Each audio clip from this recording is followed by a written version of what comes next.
in this season, we're talking about the book of Acts because it's sometimes just glossed over. We say little references to it, but man, it's a really informative piece of literature that helps us understand who the church was, what they were about. And we're really inspired by that Acts 2 reading. That's why it's our first reading, is this quick synopsis of who the church is. Next 5 weeks, we're going to discuss that and what are some of the key attributes of the early church. But this week, we start in our Back to Basics series of starting with the most basic element. Basic element of a church, basic element of a community is that they gather. They gather.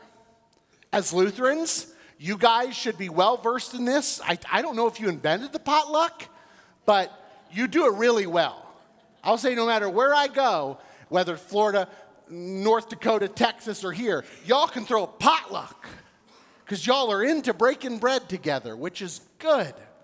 What a rich tradition. The early book of Acts talks about how the early church gathered repeatedly, not just in places of worship, not just in the temple. It says they ate together.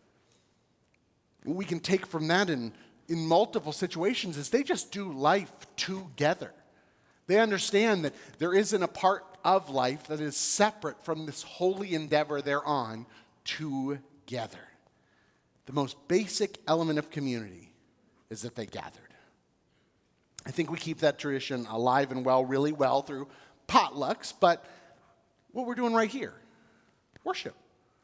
Worship is a beautiful way that we gather. We gather weekly for worship, for prayers. We sing songs together. We hear these lessons. We break bread around this table together, and it's a beautiful thing. But I wonder if what they're talking about, and what we're specifically talking about, is not just around the formal gatherings, around the sacraments, the means of grace, baptism, Holy Communion, gathering to hear the word. But what about this really fundamental piece of being a community, which is gathering together by simply spending time together? I know many of you have found community here. You found connections here through service, through care, through ministries, through Bible studies. Heck, our Lent small groups will start promoting that. Maybe you have a connection through the small groups you've been a part of. Through those ministries, there's a valuable bit of connection. But I don't know all the time if every bit of gathering together will form community. I'll give you an example of times where we cohabitate space, but we don't have community. Have you ever been to like a fundraiser gala or a wedding and been seated at a table with completely disparate individuals you've never met before? Show of hands. Yes, everybody has. And you're like, well, this is awkward. How do you know the groom or bride or something? How did you get connected to this organization? Or probably if you haven't done that, I know a lot of you have experienced the sitting on an airplane next to somebody you don't know. You're cohabitating the same space. In fact, you have the exact same elbow space. Sometimes there's a battle over who gets it. But I know that some of us do this little maneuver. Or if you have headphones, just put those on, put your neck pillow on and go, I'm keeping my eyes shut. Just don't want to talk to a stranger. Then you have those people that are there like 5 a.m. who are like, I'm going to tell you everything about what I do. You're like, thank you, I was really planning to sleep, but here I am now. Just listen to this story. You can cohabitate the same space as somebody and not be in community with somebody, not be in a relationship with somebody. That's realistic. And I think that sometimes happens, even with our best of intentions, that we simply are spending time with one another, or we're not making that community connection. I'll give you the example for me that was so transformative. I worked at a church called First English Lutheran Church. First English Lutheran Church in Columbus. First English means the first English-speaking Lutheran church. Oh, it's an old one. Big old building. But it's in a neighborhood, an old neighborhood. In this case, it was in a really challenging, rough neighborhood that saw a lot of gang violence. They saw a lot of drug dealing. There were parents working long hours. Where did their kids go in this dangerous environment? It was a challenge. And I was so blessed to get to work with a pastor named Pastor Bob Ward. He was my supervisor, and he is a fantastic individual, just a real saint of a human. And one night we're closing up, and there was gang violence around there, but particularly around this corner, right by the church, there was this dispute over who got that corner to sell from. And there had been a shooting there. It was very dangerous, and there were new guys out there we hadn't seen before. These are, I guess, the people that now have the responsibility of getting shot at in this competition. It was terrible. And Bob goes, I think I know that one. I'm going to go talk to him. I'm like, whoop! I don't know if that's allowed or appropriate or safe or what. But he's like, you don't do this. I will, though.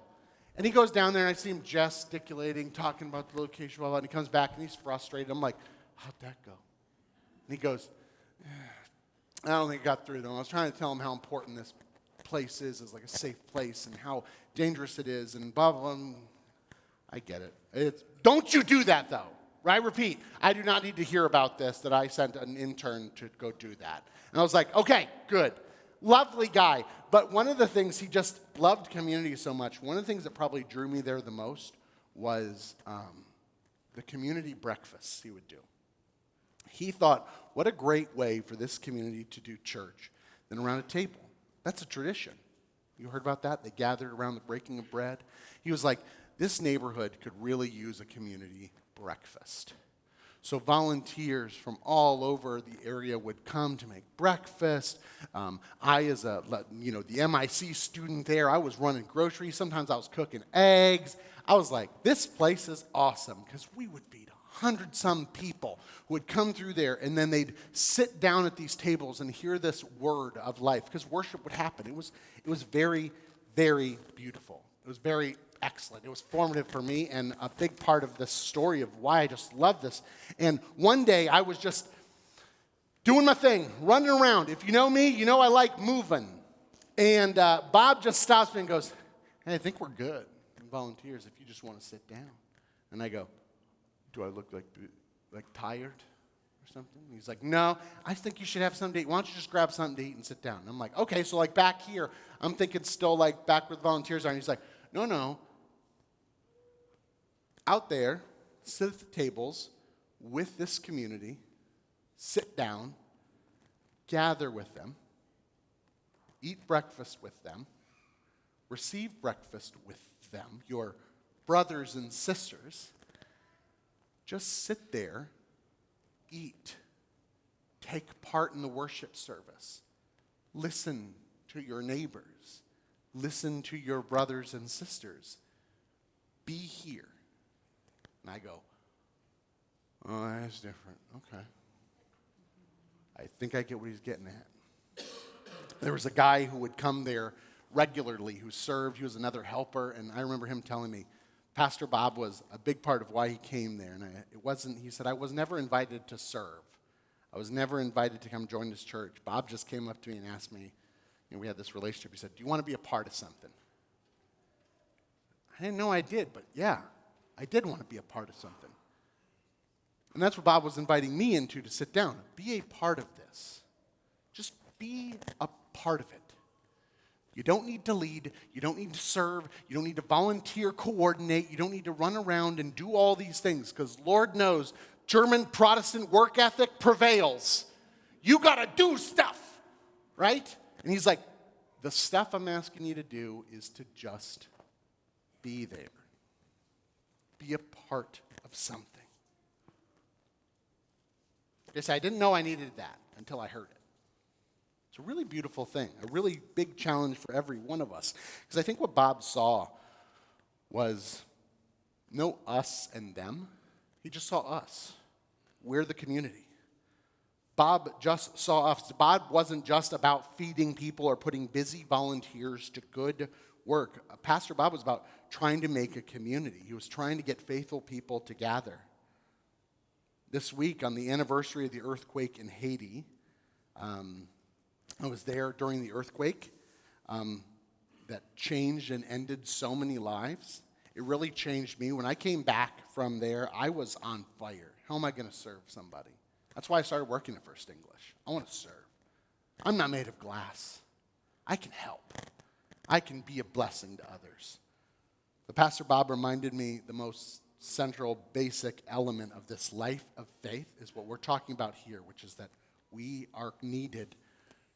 We are needed absolutely to serve, but we are most clearly defined by how we gather together. I needed to be a part of the community, not just with my hands and feet. It needed my spirit to be in it. I needed to be with my other people of faith, not just serve them, not just do things, but sit with my brothers and sisters. And the perspective gleaned in that time was dynamic. Honestly, I don't know. I mean, I wasn't raised in such challenging circumstances. I had an embarrassment of riches by comparison to so many people. I remember him saying that over the next couple gatherings, how hard it is to get people like me, good people, lovely people who want to serve. I bet you're very similar to me. You want to help, right? You want to do a good thing. He goes, it's so challenging to just get good people to sit down, to gather, to be with, to spend time together. There is no church without gathering. There's no church without connections, without the relationship. Ritual without relationship, as Pastor Lauren will tell you, breeds resentment, rebellion. Gathering is not just about cohabitating, it's about being with.